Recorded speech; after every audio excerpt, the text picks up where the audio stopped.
কাজের অতিরিক্ত চাপ ও মানসিক অবসাদের জেরেই চরম সিদ্ধান্ত নিতে বাধ্য হয়েছেন এক বিএলও কর্মী। এমনটাই অভিযোগ মৃতের পরিবারের। মর্মান্তিক এই ঘটনাকে ঘিরে শিলিগুড়ির ১ নম্বর ওয়ার্ড এলাকায় ছড়িয়েছে তীব্র চাঞ্চল্য। মৃত ব্যক্তির নাম শ্রবণ কুমার কাহার।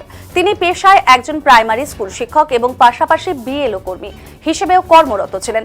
পরিবার ও স্থানীয় সূত্রে জানা গেছে, দীর্ঘদিন ধরেই তিনি মানসিক চাপে ভুগছিলেন। কাজের দায়িত্ব ও চাপ ক্রমশ বেড়ে যাওয়ায় তিনি গভীর অবসাদে আক্রান্ত হয়ে পড়েছিলেন বলে পরিবারের দাবি।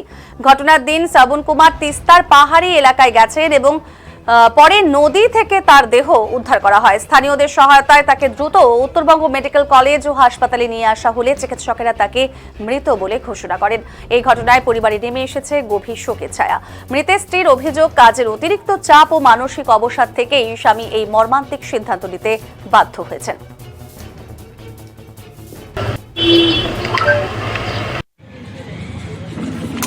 গতকাল শিলিগুড়ি থেকে সেবকের দিকে চলে যান এবং সেবকের তিস্তা নদীতে গিয়ে আত্মহত্যা করে। আমরা সমস্তটাই, তার স্ত্রী এখানে আমাদের পাশে রয়েছে, ওনার সাথে কথা বলে